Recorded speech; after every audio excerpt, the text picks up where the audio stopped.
Good evening. Welcome to another episode of the Charles Report. Well, I figured I had to do this now because that last Charles Report was a bit confused with me eating a hamburger while I was doing the report. But I just wanted to test the technology and see how this live streaming worked before I went live with anything more substantial. And anyway, so we're going live here, and this is a free-willing discussion on just about anything. Unfortunately, I can't add other people to this discussion right now, which makes it rather one-sided. But anyway, the main thing on everybody's mind right now is COVID. COVID, as President Trump once said. It's very discouraging to see the lack of leadership and the lack of control that people seem to have in regard to this epidemic and pandemic. And hopefully, President-elect Biden will be able to get things on a better up and running as far as the vaccine and hopefully invoke the War Production Act and put this country on basically was a wartime footing to get rid of this horrible virus. And that's only going to happen if I think strong measures are taken and people accept the fact that this is the greatest threat to our national survival since World War II. And strong leadership is required under the circumstances.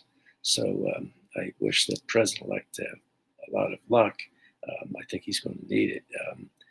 And I think the transition could get really ugly depending upon where things go and what direction they take. I don't really believe some of the chatter about civil war and all that stuff. I think it's presumptuous to make those sorts of statements. I think the situation is a lot more stable than that, but the health of the population is at risk, and nearly a third of a million people have died from this pandemic, and it's time for to unleash the full power of the federal government to act and invoke the War Powers Act and administer the country as President Roosevelt administered the country under that act. We are at a war with a virus, not another country, but thankfully Pfizer is going to be marketing its vaccine, which is 95% effective. I participated as a research subject in the Pfizer and Moderna study, and so thankfully I've been vaccinated against COVID, and I probably am protected, therefore. But according to the vaccine czar, whose name I forget, I saw him on CNN earlier today. Reliable sources with I can't think of the name of the anchor person for that, but he's quite excellent. And his wife is runs a polling organization. Ryan, gosh, I'm bad with names. Anyway, it was quite interesting to hear this doctor talking about they've got 30 million doses ready to go right now, and they're asking for emergency approval, which they should get in a few days, and they'll begin inoculating people, administering the vaccine in December 11th was the date he gave, and they're going to do 30 million vaccinations a month, and they should have 70% of the population immunized against COVID-19 by May. But of course, the big thing that they run into is the cynicism that has been created by the know-nothings in regard to not only science, but the safety of a vaccine that's going to save people's lives. And Brian Seltzer is his name, Brian Seltzer. And very interesting program today. And he was really on fire but very calm in the way he delivered his deliberations and fact-checking and a reliable source for sure. But the point is, he had a poll that indicated that 45% of the population at present says that they don't want to take the vaccine. Well, it's not just that them; it's by not taking the vaccine, they're putting other people at risk. And like I said, I think the country needs to be run on a wartime footing for the next 6 months, a year, until this vaccine until this virus is no longer a threat to the population. And that's going to require that people be required to take the vaccine, whether they like it or not. And because by not taking it, they're threatening the health of other people, and it becomes not a political matter but a public health concern. So a friend of mine I was just having a conversation with indicated that perhaps that's not there's a backdoor way of doing this, and that's through the employer. The employer makes it mandatory for people to have been vaccinated in order for people to resume their jobs or to continue working in the workplace. Then people are going to get vaccinated because they want to keep their job and they don't want to be let go, or they want to go back to work. So that's the backdoor way to accomplish this. And I know that President-elect Biden says that he's not going to have a national lockdown, but quarantine. And I think really that may be needed, but not if the vaccine is put into production and people are vaccinated. Then this will completely turn things around, and it's critical that happens because the American economy is at risk right now, and the longer we go without a vaccine or any remediation, these numbers are going to grow exponentially, and it's going to impact the American economy in a very negative way. And it's already been seriously affected, but we need to go back to the American people need to go back to work, and actually, I think some measures should be taken to bring about a full employment of the entire working population to really turbocharge the American economy, and that can be done with the leadership from at the federal level. And if we mention the country on a wartime footing for 6 months to a year, however long it takes to rid the nation of this terrible scourge of COVID-19 that unfortunately a lot of people want to blame China for. I don't know. I have no factual information to back that up. It did begin in Wuhan. There's a lot of conspiracy talk about, the North Koreans were involved, and it was a covert plan by the Chinese. All this nonsense, and when there's no facts available, you have to draw. You can't draw those sorts of spurious conclusions.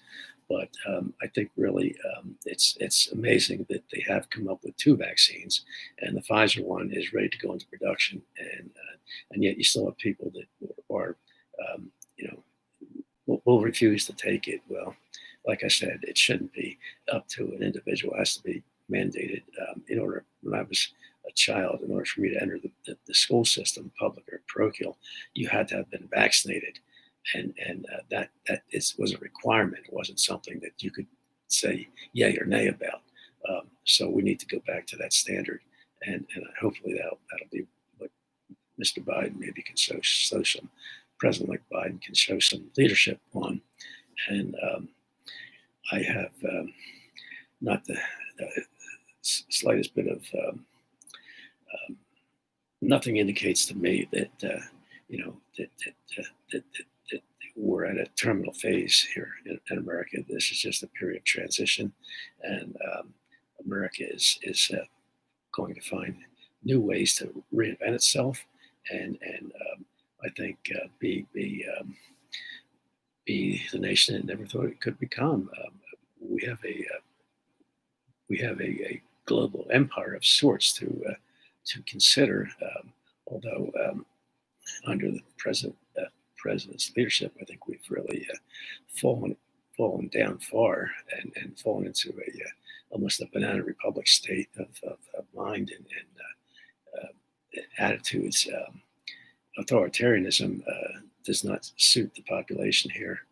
We have this curious idea about freedom, and it doesn't jive well with an authoritarian president or or even the kind of authoritarian mentality that people under the influence of religious mumbo jumbo are often prone to. Really, we have to respect science, and their religion has been a historical necessity in order to tame the human beast and make us into civilized human beings that can live in proximity to one another without wanting to kill each other.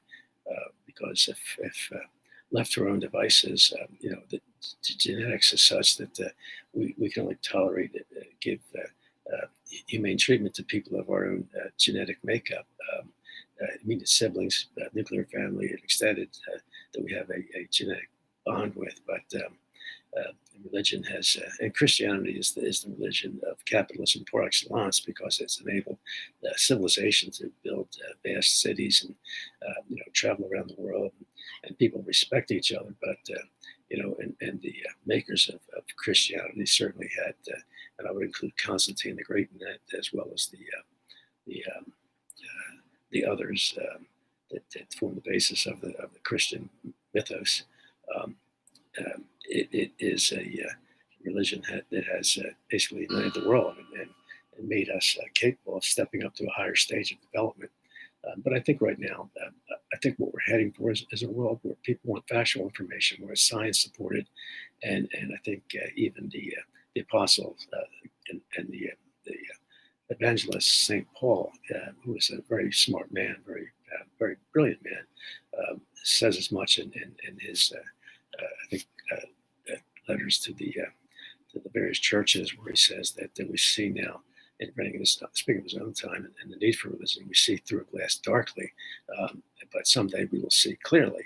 And I think he was meaning specifically the fact that in his day and age, when Christianity was on the rise, people could not, they did have no sense of scientific truth, except in very practical small matters, but they needed to, in order to make their lives livable, they had to have some basic understanding that was expressed to them through symbols and religious symbols, and kind of transcendental knowledge that is some people see as antithetical to the scientific perspective, but I don't. Jung certainly didn't. My thinking on this is pretty much guided by the work of Carl Gustav Jung and people like Joseph Campbell and others who see religion as something that has given meaning to people's lives. And of course, we entered a very dangerous era with with the decline of Christianity as a guiding principle of people's lives, the belief in God. And of course, Nietzsche was the great the person who enunciated that perspective. When he said that God is dead. Of course, that was his poetic. He wrote aphorisms, but it was his character, Zarathustra character in this epic poem that makes that statement: "God is dead." And Nietzsche meant that that's why we've entered into a very dangerous stage of our development as Europeans, as Westerners, multiracial Westerners. To be honest about it, Western civilization was adrift because and psychologically, psychically, people were in trouble because the old systems the old system of belief in God no longer obtained, and we were searching for new truths, new ways to ground ourselves in reality and understand what the world's about. And that's where we're at today. And why politics has become the defining factor in people's lives, because it helps them to make sense of their world. Religion no longer obtains in politics, but politics does to help to give meaning to people's lives. But unfortunately, as Carl Gustav Jung said, politics is the disease of the 20th century. Well, he didn't live into the 21st century, but I can assure you that it's also the disease, the epidemic, the pandemic of the 21st century. So we have to learn how to put political perspectives aside, realize that ideology is dangerous. One can't confuse ideology with science. There's a reason why there are ideologies, because they're a partial way to explain reality. But it's like when you confine yourself entirely to an ideology, it's like confusing the map with the territory, and that is very dangerous, and that's why we're, we're having the discussions we're having in America today about the red state America, blue state America, and all the tensions that supposedly exist between Americans on the basis of politics. Well, we just need to just realize that politics is the way, is the new religion of the 21st century, and it's a devil's bargain. It's no religion at all, and we have to find ways to move beyond this psychic virus that we've gotten in terms of ideologies, various psychic viruses out there infecting people's mental apparatus, and trying to compete for the framework through which people can analyze reality. We need to get beyond this, and I know that we will. A country that can do the kinds of things that we're doing, like producing the vaccines, and people talk about the space program, but there's so much more that needs to be we can do, and we need to liberate the means of production through the War Powers Act to produce this vaccine and get it into every arm in the country, except below the age of 12. They haven't developed a vaccine for children yet. But anyway, we need leadership, and we need strong leadership, and of the same variety that we had with Roosevelt and Abraham Lincoln. And I don't see how this could possibly go down the road of a new civil war the way some people are talking. If Mr. Trump decides he doesn't want to leave the White House or whatever, it's just a tempest in a teapot for the most part. But he does have the opportunity to run for president again in 2014, and well, it'd be really interesting if the Democrats put up, if Joe Biden's not able to, healthy enough, Michelle Obama, Trump run against Hillary Clinton and beat her sorry ass, and then the wife of another president, Michelle Obama, who's making noises about public office, and maybe we'll do the same with her. Who knows? I mean, let's give the man some encouragement, some opportunity to do the right thing, and not be frog marched out of the White House under the onerous gaze of the Secret Service or whoever. Anyway, I wish everybody well, and I try to have no enemies if I can help it. Politics should be the art of compromise, and that means not being held a victim by the psychic viruses known as ideologies. I was a doctrinaire Marxist at one time, and I've come to see that my perspective on things is entirely different today, and a lot of it has to do with my understanding of something called semiotics, and the essence of Marxism is that it's grounded on a principle that it's the advancements in the tools of production that advance human consciousness. Well, that's like putting the cart before the horse, because it's the ability of the mind to use complex symbols to think and to express new ideas that enable, and concepts and scientific principles that enable new tools of production to be created. And so first the revolution takes place in the mind, and then in the outer world. And then I guess there's kind of like a kabuki dance between the two phenomena that, sort of a positive feedback loop is what I'm saying. But nevertheless, I think that that's the critical flaw of Marxism, is that it's positive upon that false assumption, or that the advancement of the tools of production determine consciousness. They may for a certain percentage of the population, but it's also the semiotics of the mind, and the ability of the the symbol making structure in the psyche that enables us to be able to see the world in more complex ways and raise our level of consciousness, so to speak, um, to produce more advanced methods of doing everything from A to Z.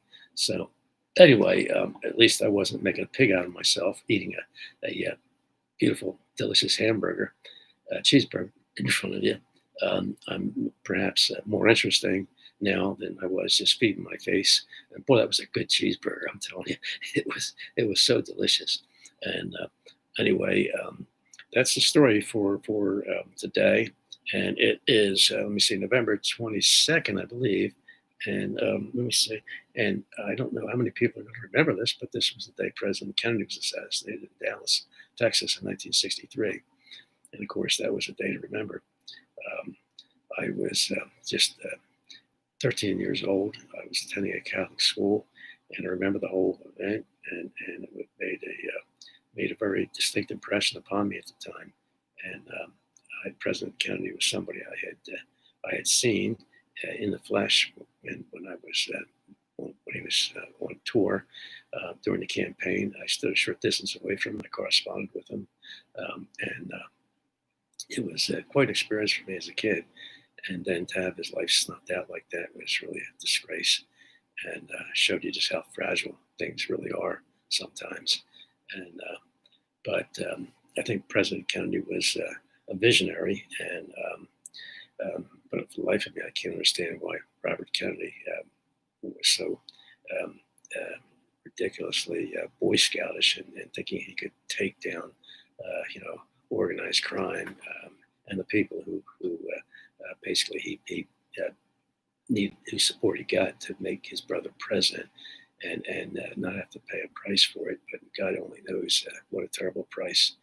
And of course, the payback was the, uh, the the RICO laws, which put away the five, basically locked down organized crime forever in New York City and all around the country with the prosecution of major LCN figures, and with the exception of Mr. Vincent the Chin Gigante, who through cleverness was able to convince everybody that he was mentally ill until they were no longer convinced. and then, but I have to admit to having I didn't know Vincent Gigante, but I had been in the same room with him, and I was definitely afraid of the guy. He was a real. He exuded violence, and the circumstances are rather unusual and strange, and maybe that's a story for another day. But he was really a horrible person, and but he's no longer around, and the payback that organized crime, the LCN, got for supposed involvement in the Kennedy assassination through Senators Trafficante. I'm getting all this information from the Mafia's Greatest Hits TV, so I don't think that's the source of my information on this great program. And was that the dissolution of their empire, and completely different situation today. Um, so what goes around comes around, and I try to do right, and not harm other people. If I only harm myself, then I guess that's not too bad, but even that's not so good. Um, but the particular case of the Kennedy assassination came to my mind because today is the anniversary of that, November 22nd. And I think that, the Kennedy brothers were, oh, by the way, they made a movie about the Kennedy brothers and their political advisor, Ken, I can't think of his name right now, dealing with the Cuban Missile Crisis. I think it was called 6 Days in May or something. It was really an excellent film, and gave you the TikTok on the whole Cuban Missile Crisis in a way that I had never been exposed to or heard about. It was a history that was new to me, and it increased my admiration for the leadership of President Kennedy, and what a tragedy his death was. So I commemorate that now, not his death, but his life, and just to me, it was the beginning of the end for the old capitalist structures in America, the old basic underpinnings of the system his assassination, and then the escalation of the war in Vietnam, it all began to come unglued. Um, of course, the Marxists have similar theory about World War One, and World War One was the beginning of the decline of capitalist era. Well, that doesn't. I don't know about that, but perhaps I don't understand their perspective well enough. Um, anyway, I think that where where ideologies, I'm not under this. I believe that it's useful to understand what Marxism is about. It's an ideology, and as with all ideologies, some wise thing to go by is you use it, don't let it use you, and learn how to think for yourself and understand what a particular ideology is about, and it can be of value in explaining things in ways that are perhaps less precise than science, and that they need to be. But sometimes ideologies can be useful. I think the two leading competing ideologies today, well, I would say that feminism is founded upon an ideological perspective, but some of it is entirely practical. It makes a lot of sense. Where do you separate the wheat from the chaff? I don't know. But I'm very leery of any ideologies today, and I see myself as a phenomenologist of sorts, even though I sometimes wonder if I really understand what that's all about. But anyway, it's a good life, and you're better off on this side of the grass than on the. You're better off on the north side of the grass, as I understand it, than otherwise. We should at least be grateful for the fact that we're alive and do something with our lives, and at least help other people, and to make the world better, leave the world a better place. And that's all that I try to do. And if I failed in any way, I'm sorry for that. I wish that I had done more with my life, but at this stage, I'm just doing the best I can. And we're all suffering right now with this terrible epidemic.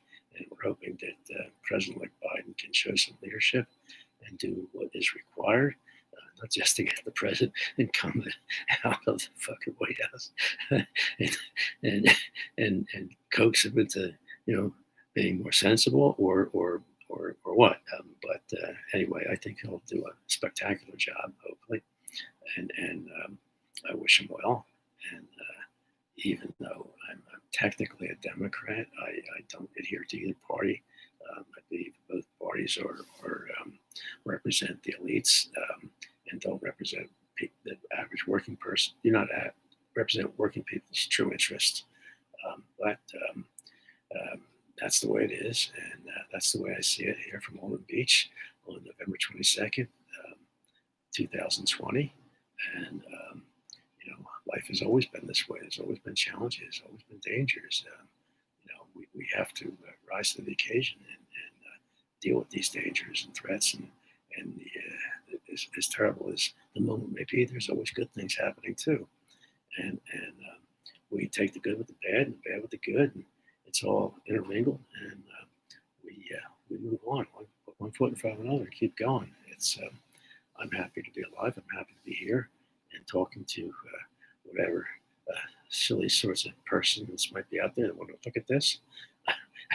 I don't know why. It's anyway, I'd be gratified to know I've got one or two listeners. But anyway, we're just doing the best we can, and I wish everybody a happy Thanksgiving, and hope that they stay home. And I'm going to shut my mouth, and that's the end of this. This is the end of the Charles Report. So you have a nice night, have a nice weekend, have a nice Thanksgiving. Bye-bye.